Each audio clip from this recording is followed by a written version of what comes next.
Good morning guys. So today, try nating paandarin itong owner type jeep ko. So last time na pinaandar ko to is yung last time din na gumawa ako ng tutorial regarding dito sa aking owner type jeep. So makikita nyo, ayan, January 9 ko siya huling napaandar. So yun din yung last time na gumawa ako ng tutorial dito. So ngayon, magpa 5 months na itong nakastock. So titignan natin kung kamusta yung aking owner type jeep, tsaka kung ano yung mga pwedeng gawin or dapat gawin para mapaandar ko ulit to after ma-stock ng 5 months.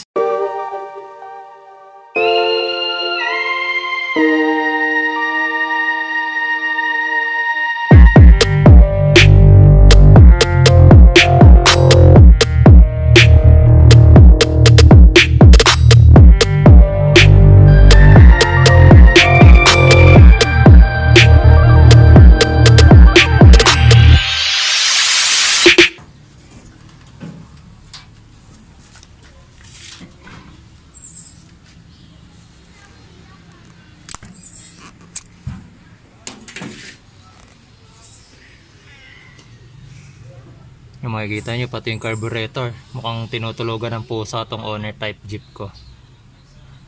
Pati loob ng carburetor may mga hibla ng balahibo ng pusa. Ayan.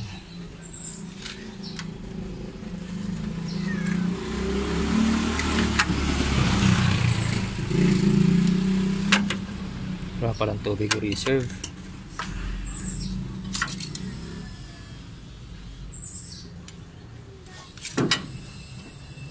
So bago ang lahat, siguraduhin ko munang hindi pa naninikit yung crankshaft nito. So ikutin ko muna yung crankshaft pulley. Kailangan naka-neutral yung transmission.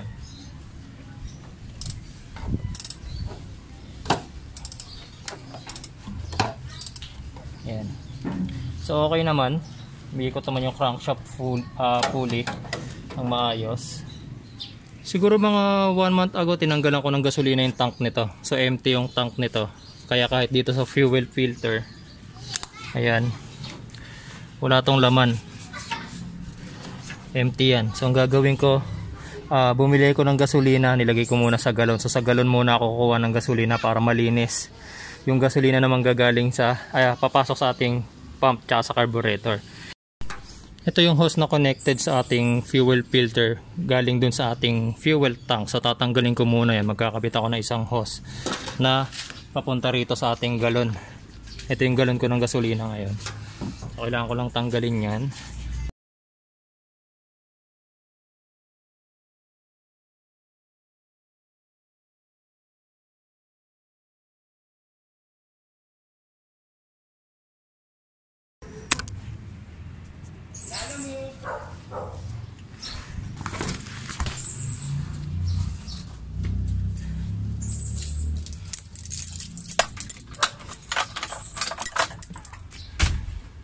Okay, so voltmeter ko 11.7 volts lang. Ang gagawin ko ngayon guys, since alam ko na 5 months ka na na-stock tong ating owner type jeep, so kailangan masigurado ko munang pumasok yung gasolina from our galon going sa ating fuel pump, then going sa ating carburetor.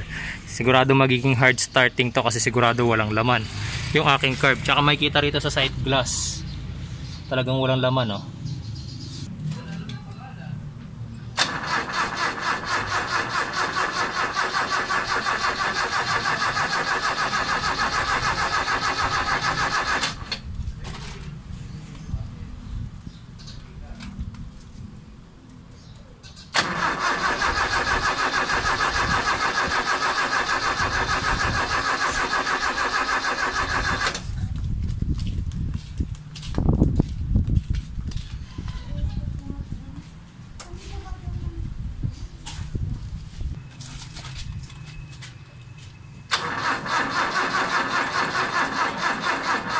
Medyo mahina na rin pala yung battery.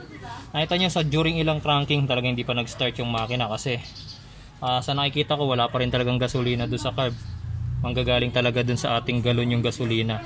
Kaso hindi na sapat yung power ng battery, kailangan ko muna mag-charge itong charger sa aking battery para mag-charge na siya.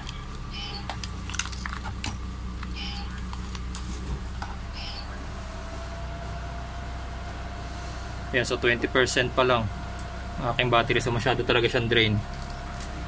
Wait lang natin na ma-charge to hanggang mag-full. Back sa ating tutorial after mag-charge ang ating battery. So test muna natin yung ignition coil. So may power naman siya, ayan o. Milaw naman yung aking test light. As of now, 12.4. Yun nandito sa ating battery. Yan, 12.4. Ang karga ng ating battery. So, tignan natin.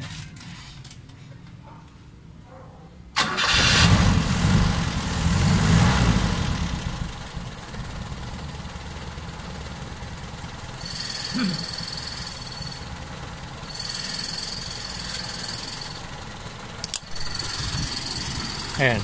So medyo sluggish yung andar ng aking makina.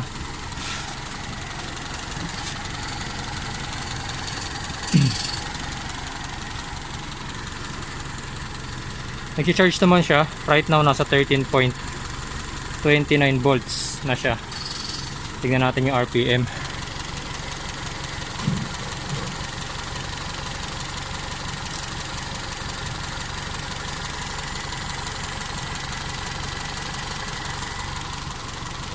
Uh, 700 RPM, 690, 680.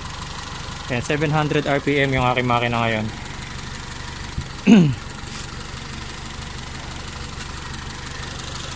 Hindi ko pa siya nalalagyan ng tubig. Ay, kung makikita nyo guys, yung tubig sa radiator ko naka steady lang, hindi siya kumaagos kasi cold start. May thermostat yung aking makina. Naka-close pa yan, kaya yung tubig naka-steady pa rito. So once mag-open yung thermostat, pag uminit yung makina, makikita nyo yung tubig dito aagos. Yes. So since medyo nasa GCQ na tayo ngayon, I will take the opportunity para maipasyal naman tong owner type jeep ko dahil 5 months ago mula nung pinaandar ko lang to, hindi ko to pinatakbo kasi gumawa ako ng tutorial. So ngayon, itatakbo ko talaga tong owner type jeep ko. Medyo lumambot na rin yung kanyang mga gulong. Tapos papakarwash ko na rin. Yung trapal ko nagkamantsa na. Ayan. Kahit dito sa voltmeter ko rito, makikita nyo 13.5 volts. So right now, nasa normal operating temperature na itong aking makina. Bumukas na rin kanina yung thermostat. Ay, makikita nyo gumagalaw na yung tubig sa loob. Ayan. So marami siyang residue ng kalawang. Right now nasa averaging at 800 RPM, 800 to 820 RPM ang aking makina. Ayan, so mananatili munang nasa galon yung aking gasolina hanggat hindi ko pa totally gagamitin tong owner na to para hindi mapanisan ng gasolina. Ayan, so smooth naman siya. Yung charging kanina niya, pinakita ko sa inyo, normal charging na siya. So ano pa ba? May mga i-inspect na lang ako rito kasi syempre natenga to, especially brakes. Sa brake fluid, hindi naman nabawasan yung brake fluid ko. Tapos tignan ko yung mga electrical component ko kung gumagana. Ayan. Okay, so yung wiper ko mukhang hindi gumagana, pero before to ma-stock, gumagana to. So probably sa contacts lang to. Okay, yung fan ko gumagana pa. Yung horn gumana. Headlight. Okay, so gumana yung gauge lights ko rito. Hindi gumana yung headlight ko. Bakit kaya?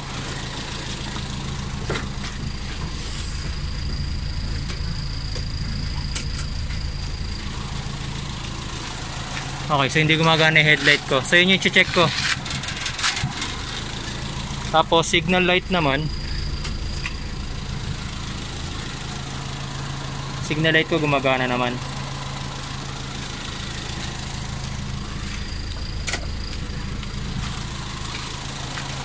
Ayan.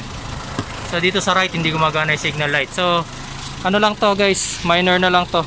So probably checking lang ako sa mga relay, so kaya sa mga fuse. Check ko mamaya yung mga fuse, baka meron lang akong busted fuse. Test tayo ngayon kung relay ba yung may problema.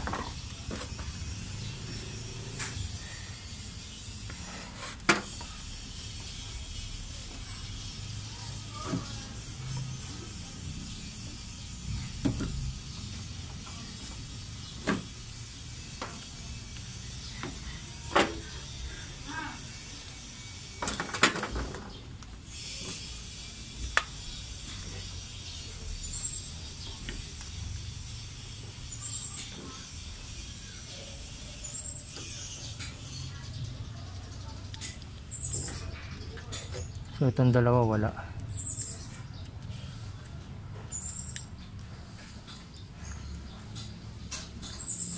Itong dalawa wala.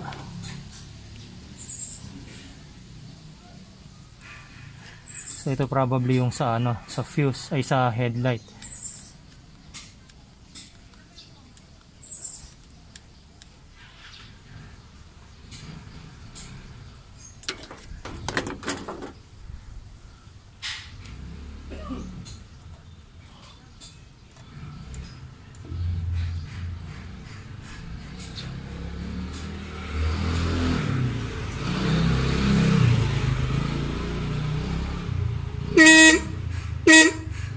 So ito yung relay sa busina. Ito yung sa busina ko.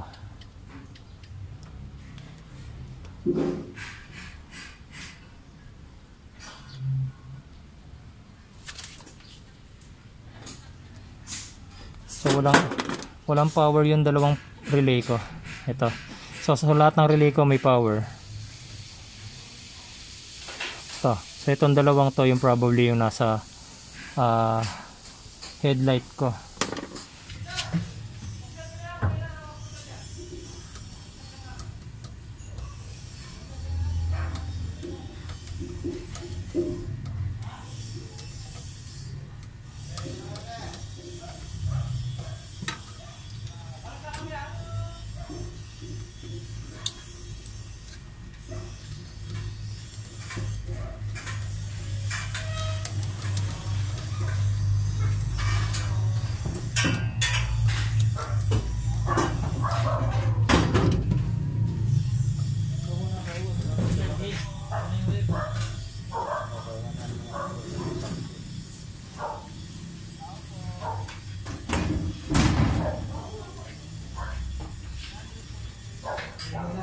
Yung mga fuse natin karamihan medyo nag-umido. So loose contact kapag ganito may umido. Pwede nyo yan liyahin. O kaya kung marami naman kayong spare fuse, palitan nyo ng fuse.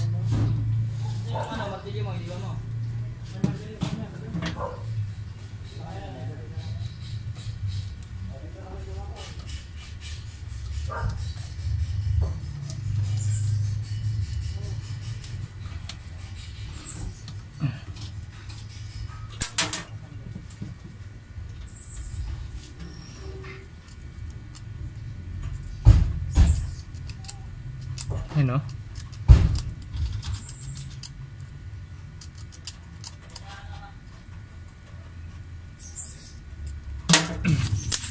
Ayan. So after cleaning nung ating mga fuse, umilaw na ating mga headlight. Ayan. Maliwanag lang masyado pero ayan, makikita nyo may ilaw na siya. Ayan. So isa sa mga naging problema, especially dito sa owner type Jeep, wala kasi talagang maayos na cover. Yung fuse box nag-umido. Nakita nyo naman kanina halos lahat ng terminal ng fuse para nag-asin. So nilinisan ko lang yon. Naging okay na ulit yung electrical. Wiper, wala pa rin. Ayun. Medyo gumalaw na yung wiper ko. So sa fuse din. Pagkalinis ko ng fuse box. Ayan. So sa mga may owner type Jeep dyan, yan yung kalaban natin kapag nai-stock. Ulan, araw, yung mga contacts ng ating sasakyan, fuse box, mga socket, kung saan nakakabit yung ating mga connectors tulad nito, may mga socket na ganyan, lilinisin. Yung mga relays natin hanggat maaari. Kung may mabibili kayong electric contact cleaner, bilhin nyo, tapos sprayan nyo yung mga terminals, tapos yung mga sockets, mga connector, tapos yung battery terminal naman pinakamaganda, malinisan ninyo. So last try na lang. para makita natin okay na lahat. So 12.1 volts. Okay. Easy quick starting, easy starting na ang ating owner type Jeep. Ayan. Yung fuel gauge ko, disregard nyo. Iba na tong fuel gauge na to, sira na naman to. Yung sa temp gauge naman, hindi compatible yung temp gauge ko do sa sensor, kaya kung makikita nyo, overheat na yan, pero sa totoo hindi pa yan overheat, so kailangan ko rito magpalit. Ano kasi to, replacement. Ay, tingnan nyo, bumababa yung kanyang arm, hindi siya accurate. Ayan, so ang working na lang talaga rito na maayos is yung speed meter ko, yung aking oil pressure gauge, and then yung aking vacuum gauge. Ayan, so okay na ang aking mga electrical component. May electric fan pa ako rito para pag mainit. Ayan.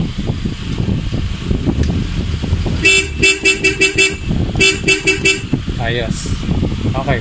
So, sana ngayong araw na to mga boss is meron ako na-share sa inyong panibagong kalaman kung ano yung mga gagawin sa ating owner type Jeep na Nastock. Maraming salamat po sa panonood at kita-kita tayo sa sunod ko pang video.